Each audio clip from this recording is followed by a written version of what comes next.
Welcome into a new BuffStampede Radio. Adam Munsterteiger, the publisher of BuffStampede.com, joined to catch up again with football analyst William Gardner. And William, we are now 6 spring practices in.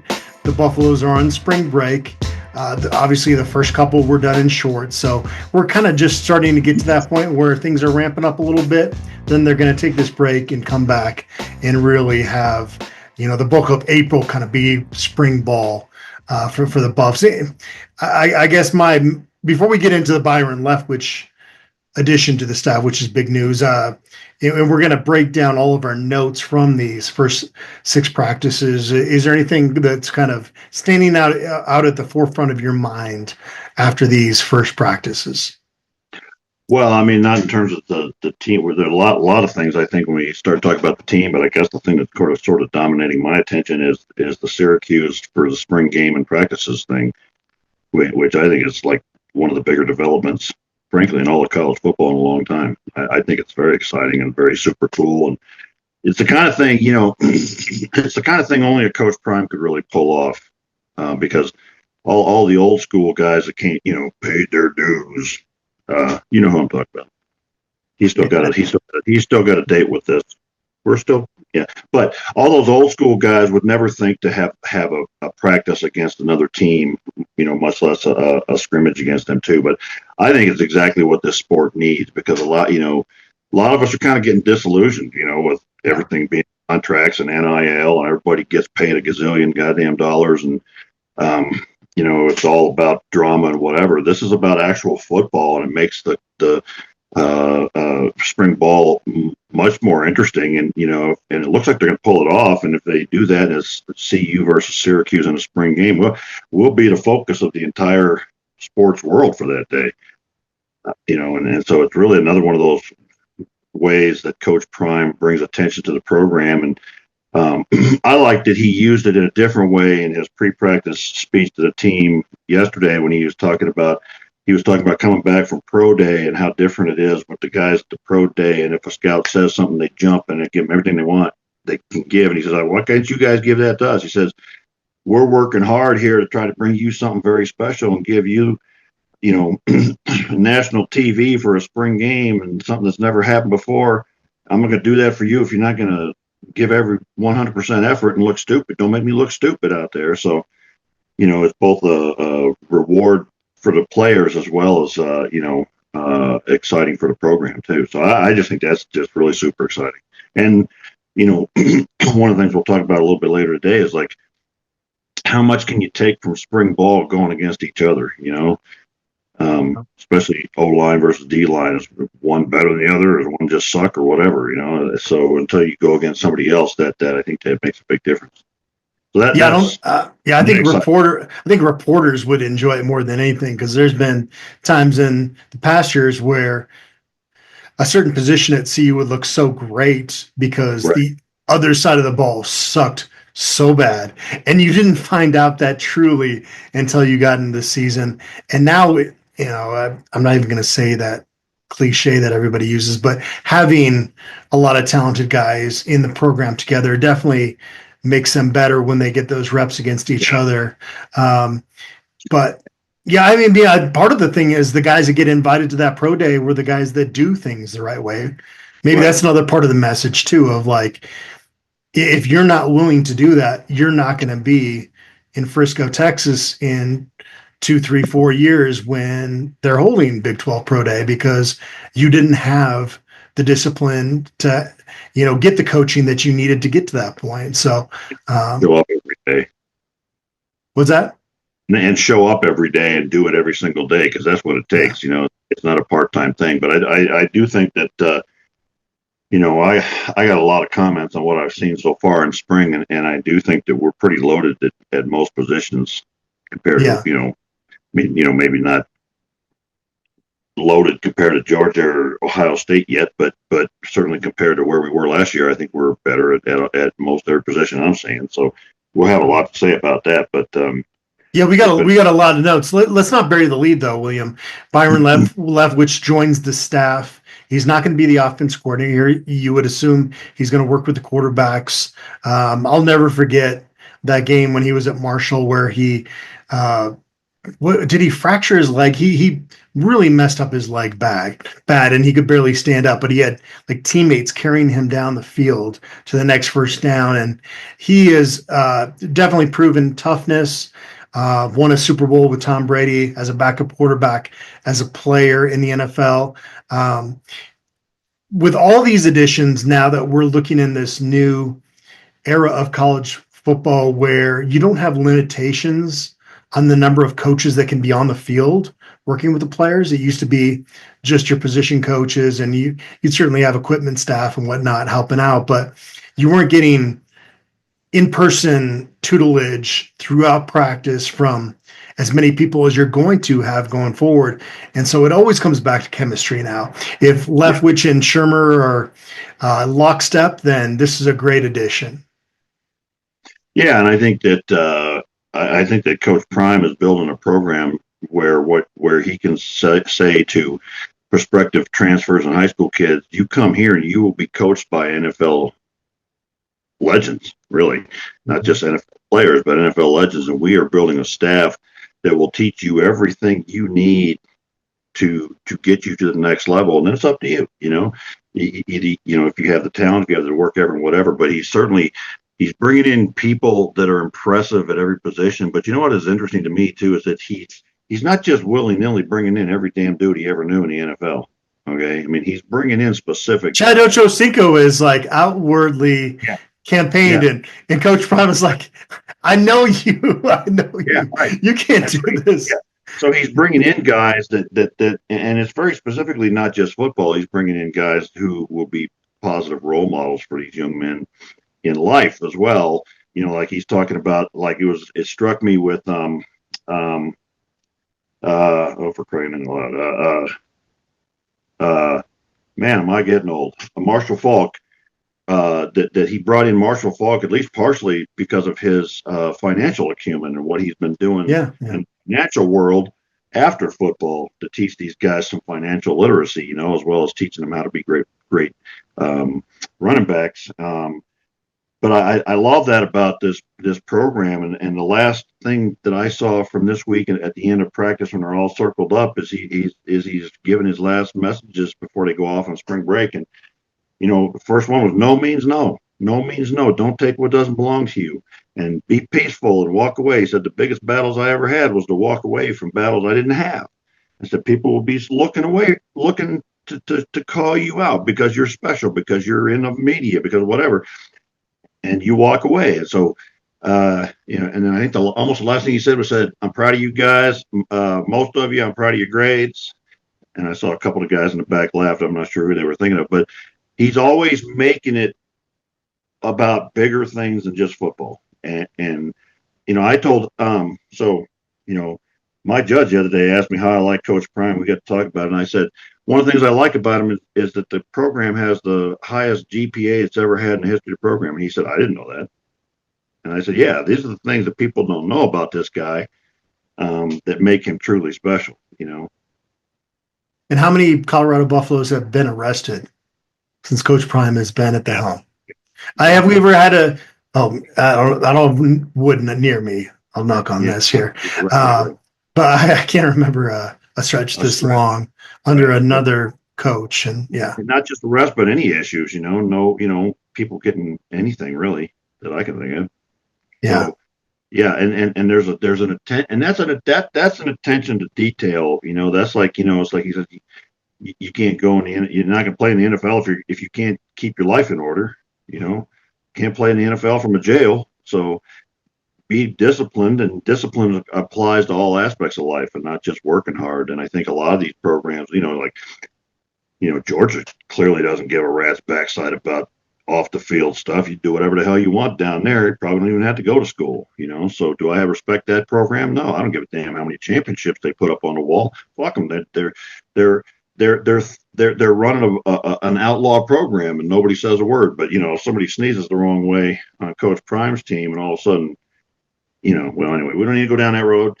Well, yeah, I mean, you could just point out the fact that like that some of the highest ranked classes prior in the century to that were Dan Hawkins' class and there were a lot of questionable character guys in that class. Right. Mel Tucker's class had everybody really excited, and not quite to the extent of that OA class. That was that was rough with some of those guys like Lynn Katoa and oh gosh, Daryl Scott. You can go down the list. I don't need to make a whole segment out of this, but some of the classes we've been excited about covering Colorado, following Colorado, those were, you were taking some questionable guys in those classes.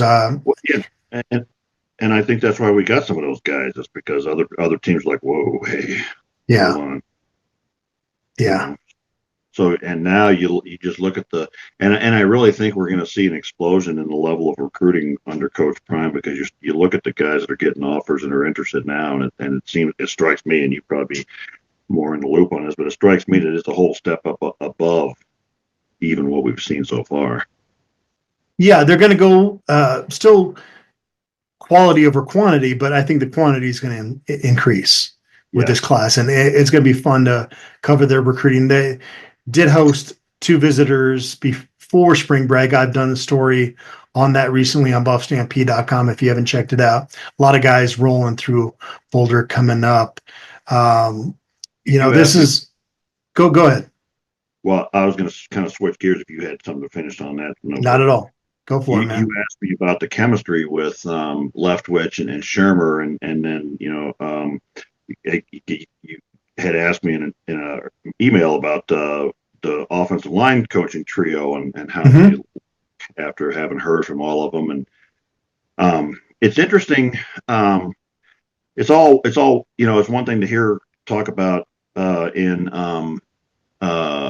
a press conference, but it's interesting to actually watch the practices, and they all seem to have different roles. I think one of them talked about that Hageman can coach guards and tackles, and Garrod can coach guards and centers, and then it sounds like Gunnar White is sort of like the guy melding. He's he's the what do you call that in karate? The sensei of that group. Yeah, kind of. You've got co-senseis and a sensei. Yeah, and he's kind of overseeing everything. Yeah, and it's interesting so you watch the one-on-one, the offensive line, defense line, and the chemistry and the camaraderie between Pecco and for God's sake, Warren Sapp and George Hilo. Yeah. Yeah. Well, I don't see Hilo so much. He's sort of generally off, but Sapp and Pecco, man, they're high-fiving and talking to each other, and those two clearly connect on that nose guard level. Can't you see why D'Amato Pecco was unmovable as a defensive lineman? That's a big caboose that man has. Well, that's what I'm saying. Yeah, you look at like most of his body weight is from the waist down, but he's massive, and those two guys just sort of feed off each other, and I think they're doing a great job. And then when you watch those videos, it's interesting to me that you what I have mostly seen so far in terms of the hands-on during those one-on-one drills is Hageman and Garrod doing that. And I don't know that I've seen Gunnar White in the middle of that so much. I don't know what to take from that. I don't know if it means anything or not. I think one thing I would caution people on is that the videos we see are just bits and pieces of, and they're not, to really know what's going on in any situation, you got to watch the whole front to end thing. So, but so far, one of the notes I made is that my initial impression, based on only 6 practices so far, is that we look better on both lines to me, and it's kind of hard to know, when they're kind of stalemating each other sometimes, and then sometimes I would say that the edge group is so ridiculously good, so incredibly athletic. They're giving those tackles a little bit of fits with the spin moves and stuff like that, but you look at like what's McPherson? He's trying to think.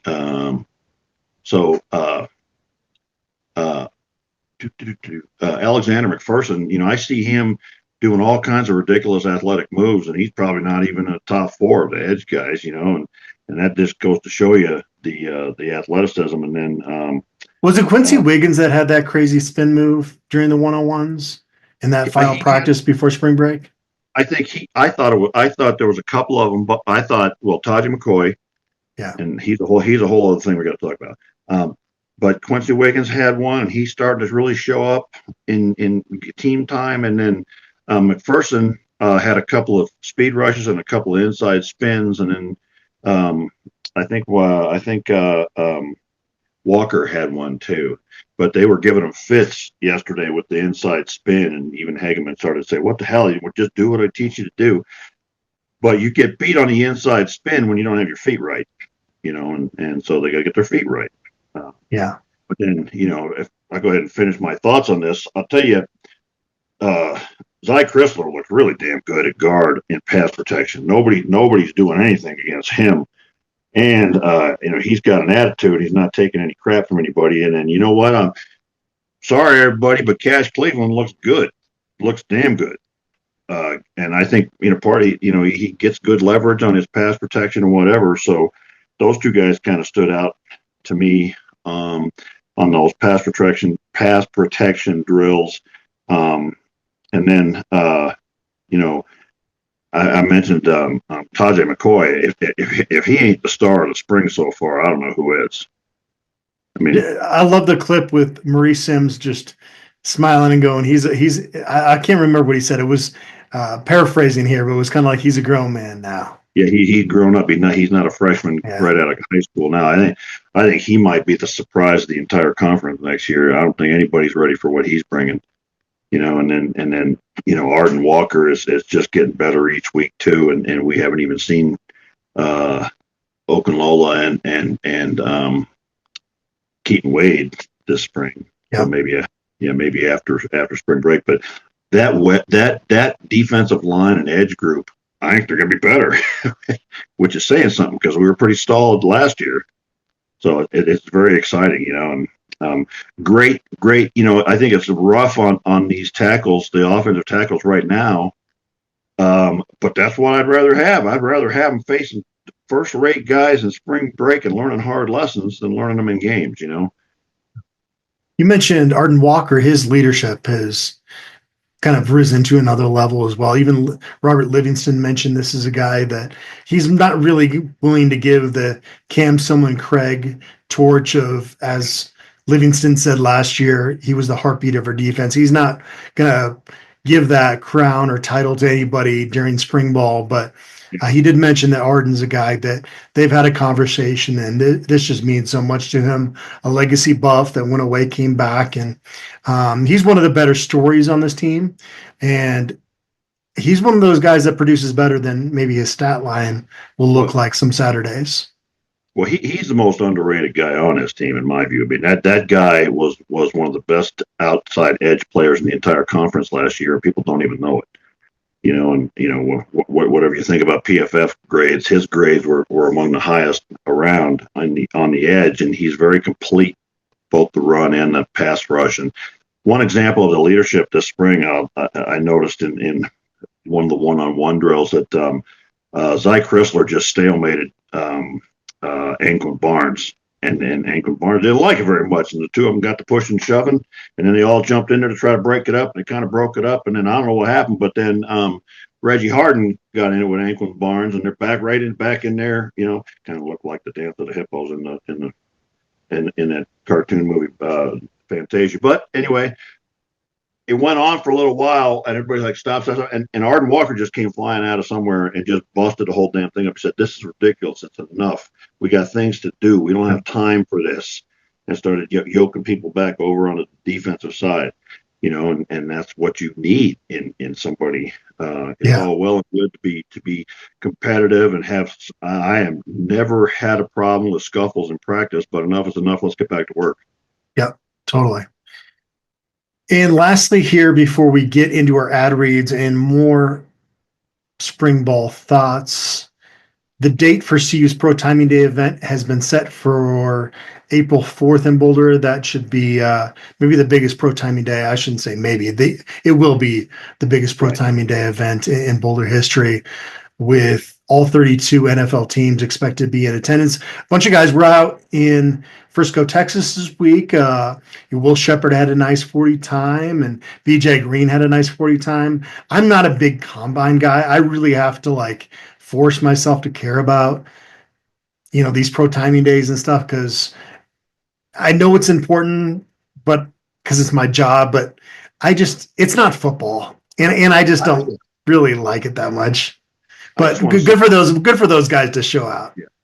I just want to see what the results are afterwards. And I think that the NFL is too hung up on numbers sometimes, and they draft guys as a result who are not great players, because some guys can play and some guys can test, But one of the things I thought was interesting in Coach Prime's in the pre-practice speech yesterday was he said, I just got back from pro timing day, and he said some of those guys got some bad advice on their 40s and this, that, and the other thing. He said, you don't need to get advice from anybody else. We got the guy right here who will get you ready to go, which was, high praise for Swayze and his staff. And then later on, there was a video of them working with the big offensive guard from last year that's going to be at pro day.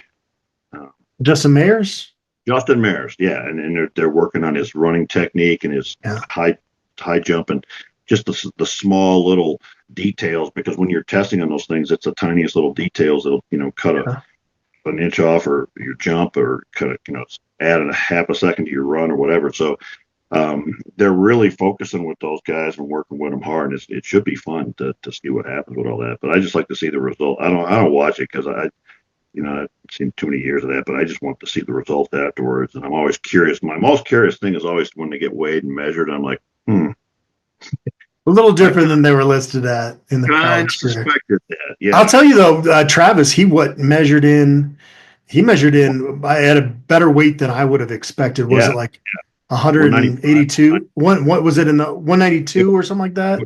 Yeah, it was between 190 and 195. That was good. He's put on some good weight. Yeah, so that's impressive. And he'll still continue to mature and grow because he's still young. Yeah. I don't know, that your comment there makes me think that Jimmy Horn needs a refund, because I felt like his technique coming out of that 40 at the NFL Combine was what kept him from having one of the best times there. Yeah. Well, and that's what he needs to get. He needs to fix that and have a big day at the pro day. And the other guy who didn't have a good day was Wankwo, and I think he needs to have a much better day all the way around at the pro day. He measured in okay, though, right? I think there was some question about how tall he was. I can't remember what he came in at. I didn't see what what's going to matter for him is his arm length, I think, and I don't remember how tall he came in. But at the end of the day, he's always he's going to be a guy that you have to judge by his play, not by his stuff, because that just it's like somebody's ran a 5.6 40. Well, it doesn't help him, but who gives a rat's backside? If a nose guard ever has to run a 40, you got problems. All I care about is 5 yard is his burst within 5 yards and his arm length and strength and hip agility. Frankly, And going back to Jimmy Horn, he had the fastest top end speed at the NFL Combine prior to that pro timing day in the gauntlet drill, and he caught every pass with ease. It's if I'm an NFL scout, I'm paying way more attention to stuff like that than I am his technique coming out of 40, because that's not football. Well, and I think they, I want to believe that, the millions that they're handing out and the kind of money that their scouts get paid, I have to believe they're watching game film. Oh, yeah. Jimmy Horn Jr.'s game film, it speaks for itself, man. Any dumbass can watch his game film and know he runs faster than that 40 he ran at the Combine. And plus the 40s, the 40s to come, put on all that pads and helmet and stuff, and let's see what you do, And his speed does not suffer in the game. So. And still, he ran an electric timed 4.46, which is something that neither of us will ever achieve in our lives. Only in our dreams will we ever run that fast. Yeah, I covered 40 yards in a car that fast once. Exactly. To my point here. Today's episode is brought to us by Macaulay Capital Fractional CFO Services. Is your business looking for financial guidance and support, but not yet big enough to hire a full-time CFO? Well, we have a solution for you. Hiring a fractional CFO who can work with your business on a part-time basis. You get the benefit of having a seasoned financial expert on your team without the commitment or expense of a full-time hire. And here's the best part. It's likely that a partnership with Macaulay Capital will be a win-win situation, meaning that your business will make more money from the guidance of a fractional CFO than the total cost of partnering with us. For more information or to set up a meeting, please visit MacaulayCapital.com. That's MCCAULEY Capital.com. The Hungry Toad, bringing a taste of England to Boulder since 1991.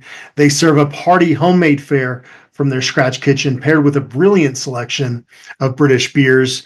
They are the perfect spot for friends and family to gather, relax, and enjoy the warm, welcoming atmosphere. The Hungry Toad, Boulder's pub that's not on Pearl Street. Head to 2543 Broadway in Boulder. And we never miss an opportunity to praise the Hungry Toad. Hanson Rada and his crew there. We had a meetup there not too long ago, and I can't recommend that place enough. Where else do you want to go with this? I've got some notes. Yeah, I know you've got some as well. I guess a good transition here before the break. We talked about some 40-yard dash speed stuff with Jimmy Horn and pro timing days and whatnot. Omarion Miller and Draylon Miller raced on the indoor practice facilities. I think it was Well Off Media that captured that video. Did you happen to see that? I didn't watch it, but I read about it afterwards. Okay. Close race. Omarion won it slightly with a top speed of over, I think it was 22.2 miles per hour, which is pretty impressive. And, what I took from that is, everybody out there that thinks they know football is going to say, well, CU's going to go downhill now that we lost all these guys like Travis Hunter and Shedeur Sanders and Jimmy Horn Jr. or whatever. But what I look at that and think to myself is, Coach Prime has now made us into a good program. And what good programs do is we replace guys. We reload. We don't rebuild, we reload. And we got guys coming in who are going to do just as much, if not more, than the guys that are going out, and you look at a guy like Omarion Miller and Draylon Miller, and Omarion Miller, by all accounts, is another superstar of this spring ball, and it's just taken over the game.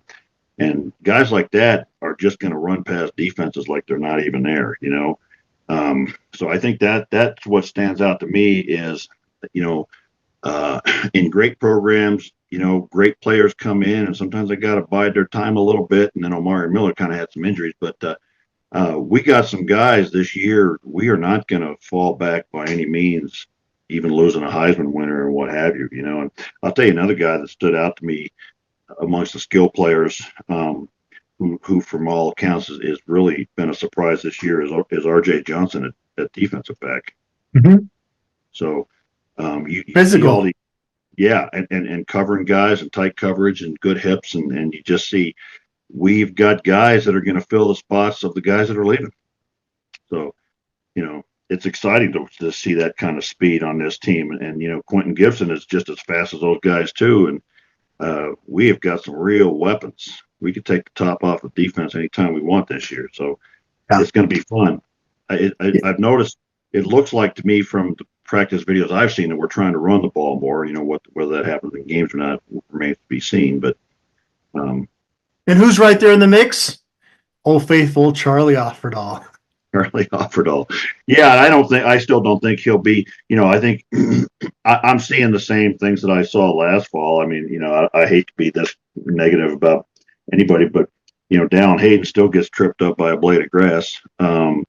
And doesn't break those first tackles. And Augustov still looks like the best running back to me. But who sort of has stood out a little bit is Brandon Hood at running back, because he's a shifty dude and can change directions. So Marshall Falk talked about the running back by committee approach, which I don't know if that means not one of them hasn't stood out enough to be the lead guy or what, but he's only had 6 practices, so it's really too early to say.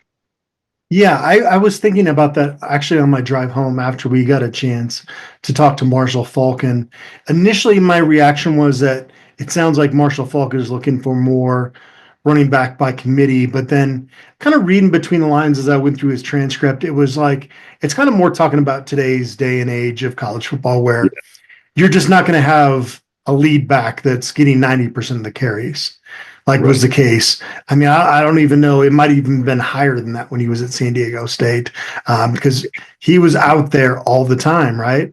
And it's just not the way the game of college football is played anymore. You're rotating guys through.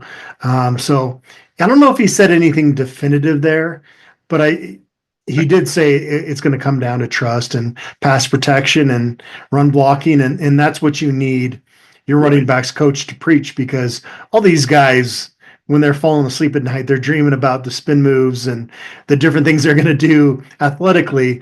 It's the getting your hands dirty part of playing running back that is actually going to make you become that next level guy. Yeah. And those are the things that make the team better too. And so, you know, it remains to be seen. I think if one of those guys steps out ahead of the others, I think this spring they're all going to figure out what Marshall Faulk wants from them, and then they've got all summer to work on it and see who steps out and takes the lead. I still think the best running back on this team is Isaiah Gustav, and I think the two young guys are next after him. But we'll see what happens with it all. Obviously, Dallin Hayden's get a lot of carries in practice, and so I think he feels comfortable with him too. So we'll see what happens. I think it'll be interesting to see what happens with that position. Yeah, no doubt. And more important than all this stuff, William, is the fact that Nikhil Webb-Walker finished up chemotherapy in Boston. He's going to meet with doctors about the next step. He was an edge player that came into the program from, I believe it was New Mexico State last year. Didn't play and got diagnosed with cancer. And so it was good to get that update on him. You kind of get locked in on spring ball sometimes, but it's going to be, he came out to San Antonio and was around the team a little bit before they play the Alamo Bowl. So hopefully he's keeping his head up, because this is obviously a tough time for him and not something you should be having to deal with when I would imagine he's like 20, 21 at this point. No, and I hope it goes well. I mean, I was at CU when Derek Singleton died of meningitis, and I was at CU when Sal got cancer and kind of wasted away in front of our eyes. So it's a horrible thing to have happen to anybody, but I think it was truly frightening for us, you know, because we're young and think we're untouchable and can't, you know, big warriors or whatever, and to watch those things happen to guys, I think it's a real wake-up call to real life. So, you know, just keep fingers crossed and hope he's doing well. You know, I'm sure he's getting the best care that he could possibly get, and hope for the best. Best wishes out there to Webb Walker and his family. Hopefully we can see him back in Boulder soon. On that defensive front, defensive tackles Anquan Barnes and Jaheim Otis both earned praise from Coach Prime for what they've done early on this spring. I don't know how often those two guys are going to be on the field at the same time, but it sounds like when we were kind of wondering about that, it sounds like it might be more so than maybe we expected initially. Yeah, and you never know. I mean, you know, what will happen. I mean, I think Anquan Barnes, funny that, you know, both coming from Alabama, I think that Jaheim Otis has showed more in actual SEC games than Barnes, but they're both in that 6'5" to 320 range, just freaking huge, you know, and got length. And I see, you know, I watched a couple of times when Warren Sapp just really seems to be taking special interest in Jaheim Otis. And I think everybody sees the potential in him and wants him to reach it. And I think that Barnes has that same kind of potential. But then those two guys would be such massive additions if they really reach their potential. My God, you know, anything's possible for this team. And then you back them up with Amari McNeil, who I still think is the best defensive lineman on this team. And then, you know, the other guy who keeps popping out in drills is Tawfiq Thomas this spring. And Torian Carter's looked good. So, again, that's what I was saying earlier, that I think our defensive line will be even better this year than last year. I think we'll be even better in terms of getting off blocks and making plays in the backfield and disrupting offenses. So those two guys looking that good in the spring is very exciting. So I hope that keeps going. It was crazy. On Tuesday, Warren Sapp led off this press conference. We had a lot of people roll through there, even the women's and men's basketball head coaches. And so Warren Sapp comes in, and I mean, he's always on. He is unbelievable. And just his energy. I was telling Brian, like, if he could just, he's one of those guys that needs to find a way to bottle his energy, because some of us would love a shot of that every now and again. So he leaves the media room, and like 30 seconds later, Marshall Falk walks in. He's looking for something. Like, where else in the country can you have two Hall of Famers just like lingering around you as a media member? And that doesn't even count the head coach of the football program. Right. You know, and then, you know, a 15-year NFL pro like Pecco, and just all these guys that are just really almost, you know, Garrod, who's an NFL legend. It's really an amazing staff they've built. It's kind of beyond belief. Yeah. But what made me think of Warren Sapp is the fact you brought up Tawfiq Thomas. And Warren Sapp, I don't know if you saw his comment. He said that he had to learn how to coach him differently. And again, this was like the maturation process of Warren Sapp as a coach last year. Of he was teaching these guys what made him so successful, because naturally that's what you're going to go to. But Tawfiq Thomas had this different itinerary of moves and techniques that he felt worked for him. And Warren Sapp told him, he said, if you don't jump off sides and you make plays and you wreak havoc on the other team, you do whatever you want. And his game started to take off from there. So it was just kind of cool to hear about that teaching moment from Warren Sapp and how that kind of benefited Thomas. It's funny that you bring that up, because I was just talking to a couple of very young attorneys this week about a similar thing. And you know, some people say, well, you know, keep a poker face and, you know, always be a professional look and all this. And these two young women are very expressive, and they show what they feel on their face, but it's magnetic. You kind of, they're, and I told them both, I said, don't listen to these idiots to tell you be something different. Be who you are, because juries are going to love you because you're authentic and you're real. And do what you do, because if you're trying to be somebody else, it ain't going to work, you know? And so it's a good lesson for young people to learn, I think, and a good lesson for Warren to learn, that you can't coach everybody the same way, which I learned a long time ago as well. Yeah, no doubt.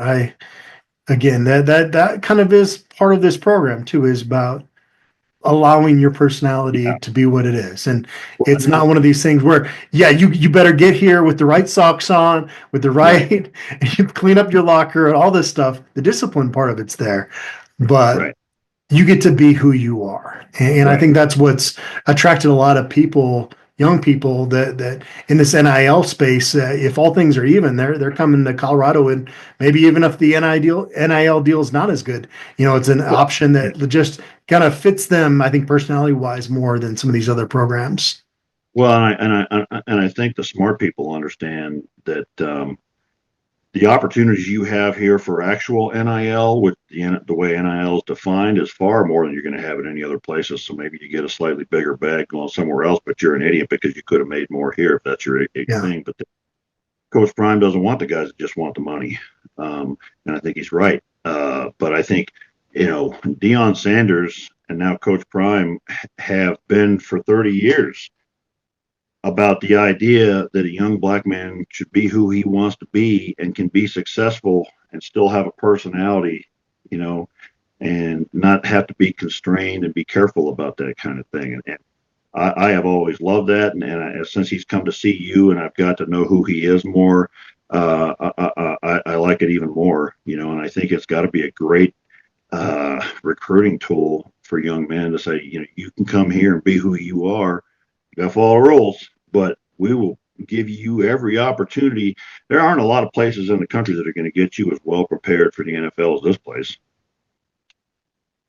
Yeah, even going back to the NIL stuff, like I saw Montana Lomonius Craig at the Big 12 Pro Timing Day, and I made a comment to my wife, like, he can't be hanging out with those buffs because he's not buff anymore. She kind of took offense to that, but I was like, that's kind of where it is in this new NIL era, transfer portal era. Like, if you leave for a bag, I don't know, like the fans are not going to revere Montana Lemonious Craig the same way they would have had he stayed in CU's program. And they'd look back to 2022 and the catch against Cal, and he'd be able to come back to Boulder anytime he wants. Maybe he's got a great setup in Tucson. I don't know. I'm not trying to put full judgment on his decisions, but that's a part of the NIL transfer portal stuff that's just like, it kind of sucks when you see somebody like that like would have been revered around here for a long time, but he decided to go somewhere else. And it's like, no, he's not a forever Buff because he went somewhere else. Yeah. And that's, maybe that doesn't matter to him and he's got to make his choices and whatever. I've said repeatedly, and when people don't seem to grasp this, everybody doesn't follow the dollar. A lot of us have different perspectives, and thank God, or else we wouldn't have cops and firemen and people in the military and, dumbass government lawyers,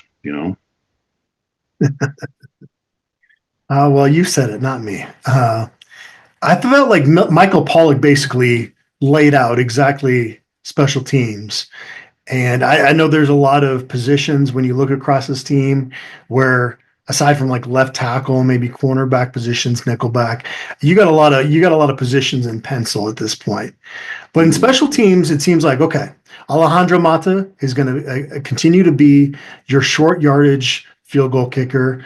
You've now got Buck Buchanan, who earned praise from Coach Prime for just his ability to just boom that ball. So they're not expecting many kickoff returns. So you've got that position solidified. And he can also be your long range field goal specialist.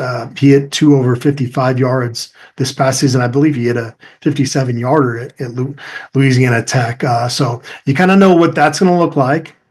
From the punter standpoint, Damian Graves coming in, new mate, as Coach Prime calls him. Sounds like he's having a pretty good spring. And then punt returners, this could be fun. Quinnell X. Farrakhan Jr. and Quentin Gibson working in there. And then at kickoff return, you've got Cam Michael and you've got Draylon Miller. There's a lot of skill talent going on in those return groups. So I'm looking forward to seeing how that pans out. Yeah, and a lot of speed and, a lot of more, I think special teams improve when you improve the overall level of talent of your team, because those are the guys that fill it up. And so, I think Coach Prime also does a good job of selling to his players that special teams where you can make a name for yourself and catch somebody's eye. And quite frankly, you can make a living in the NFL as a special teams guy if you apply yourself to it and they're good enough at it. So I expect us to get better at all those things, and I think it's to continue to still be a danger in the punt return and kickoff return. So I think it's fun. It's just fun to see all these guys find places where they can actually make a difference to the team. Yeah, no, I think that's a good point there. And then should throw in Cameron Hawkins, who's going to be their snapper as well again this year. We didn't notice him last year. So, Cameron Hawkins did okay in his job last year. What else should we close out with? Some other guys that earned praise from Coach Prime.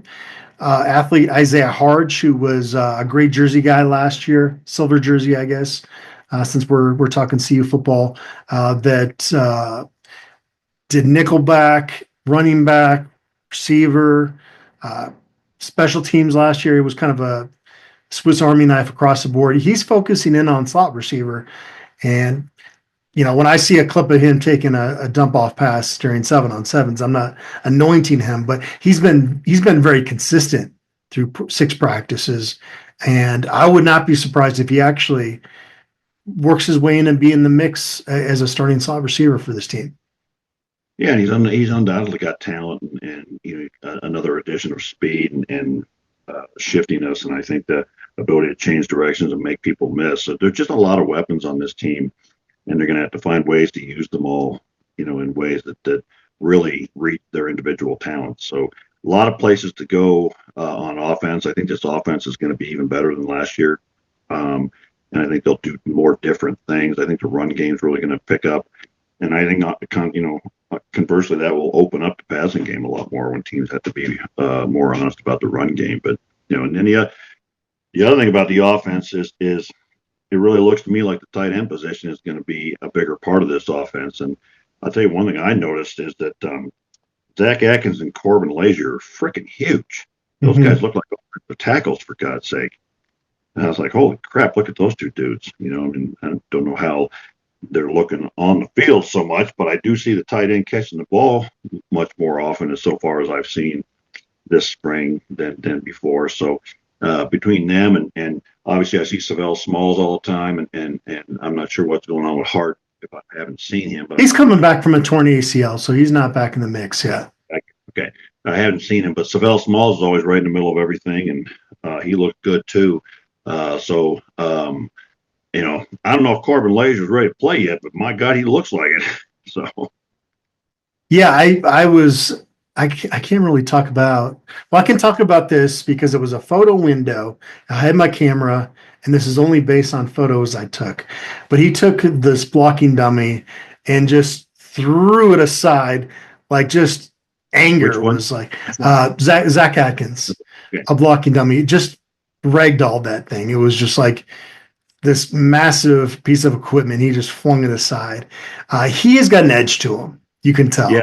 He's got a hunger, man. He wants to be a guy, and that's dangerous, when you get a guy like that and has some skills and some abilities and wants to prove himself, he could be a real. See, I keep coming back to, I keep thinking of all these guys that are going to be a big surprise this year, and I think that put together means we as a team are going to be a surprise. But Zach Atkins is the kind of guy that you almost build game plans around, to find ways to get him the ball against smaller guys out there in space.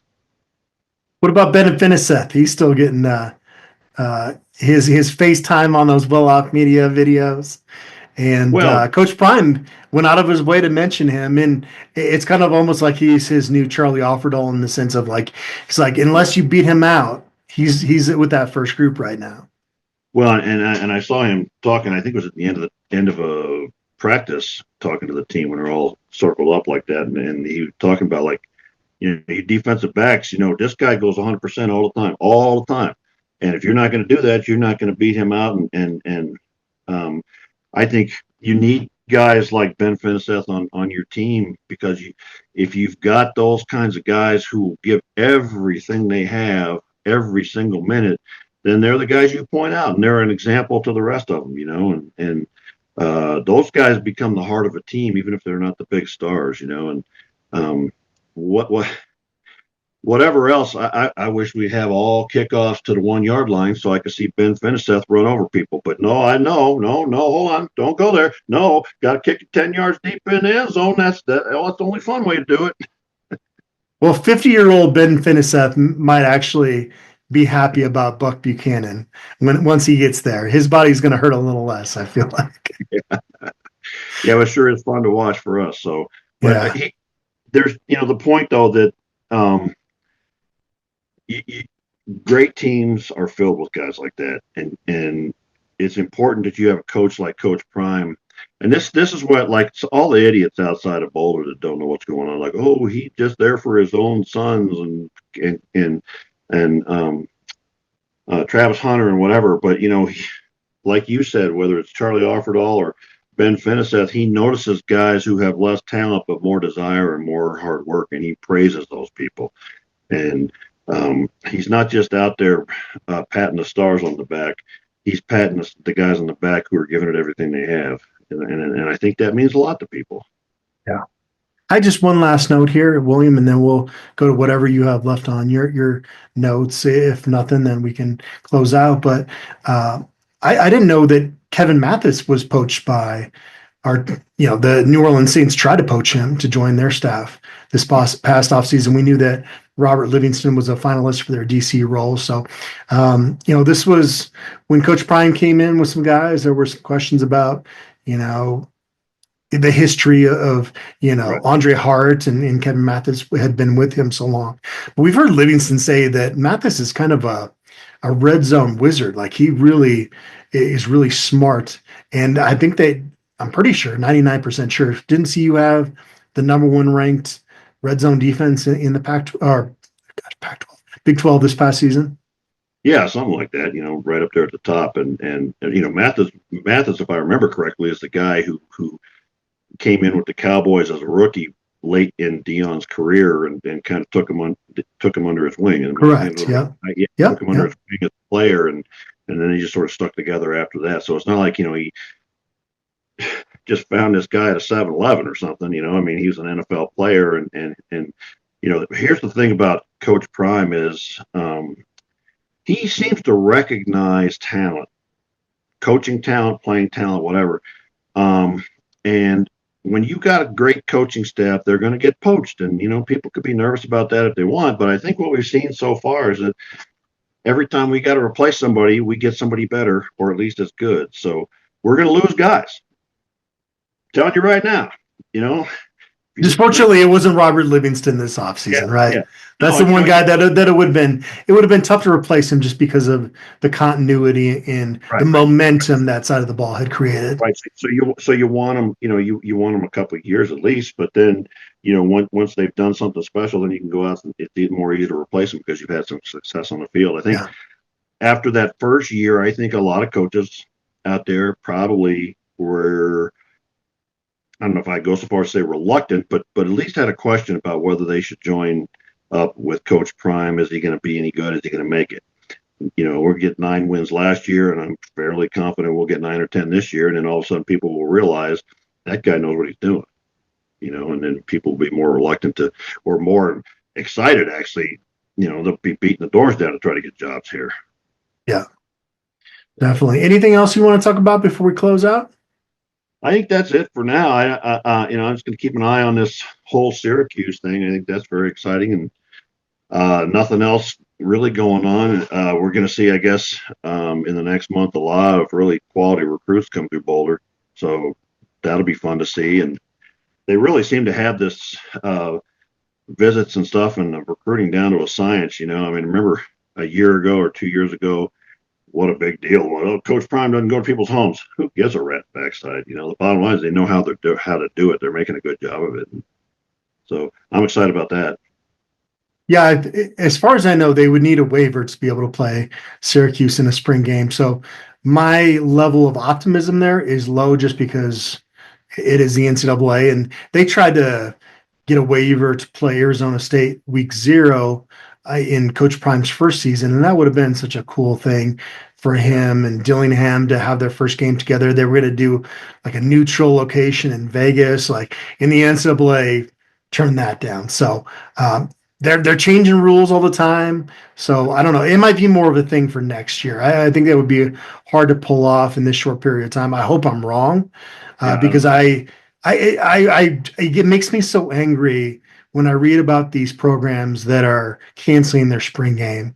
Like, you idiots. You don't have a job if it's not for these fans that just want a bone thrown their way in April. Yeah. Throw them a bone. Like, you're not going to lose a game or win a game because of what you do or don't do in March or April. Yes, you need to be vanilla if you're going to be showing yourself on national TV, but come on, man. Show the fans some respect. They're dealing with a lot of this NIL portal crap. But what makes this work is that when they kick that game off on Saturday, you go right back to it being, in my opinion, the best sport there is on this planet. And folks just want to see a little glimpse of that in the spring. I mean, it's not causing any major issues. It really bugs me.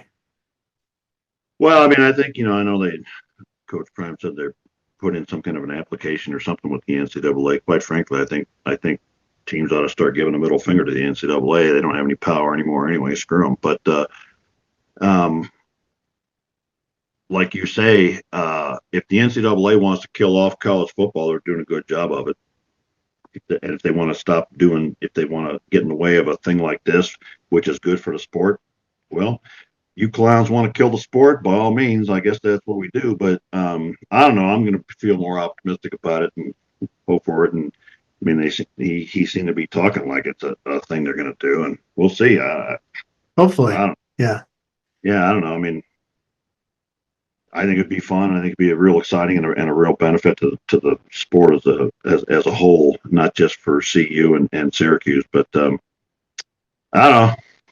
This is an entertainment product. This is how a lot of people escape to just unwind and have fun. And some of that gets lost with some of this political stuff that goes on in the sport. And so I guess we'll end the show there. Buffaloes are going to be on spring break this coming week, along with the CU student body.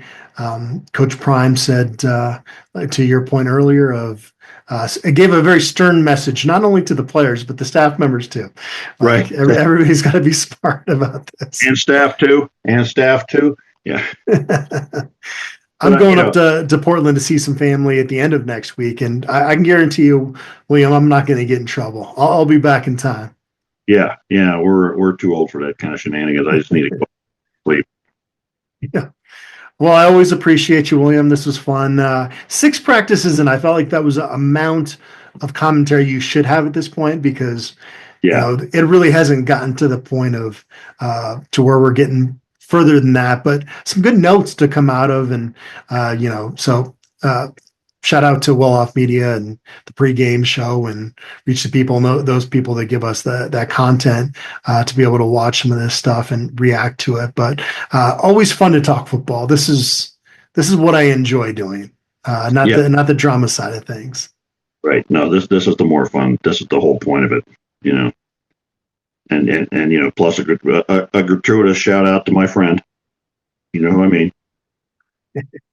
Everybody watches this podcast on a regular basis, knows exactly what you mean. Even the basketball side of things, Arizona and Oregon are playing hoops tonight. I'm like, good. I can't root against both teams, so I'm just not going to watch. Yeah, well, yeah. Go Wildcats. Oh, man. All right. We're definitely ending the podcast here. Thanks, everybody out there. Beat them by 100. Hang 200 on them. Go up in the stands after their football coach. I'm not going to listen to any more of this. All right. Goodbye, everybody.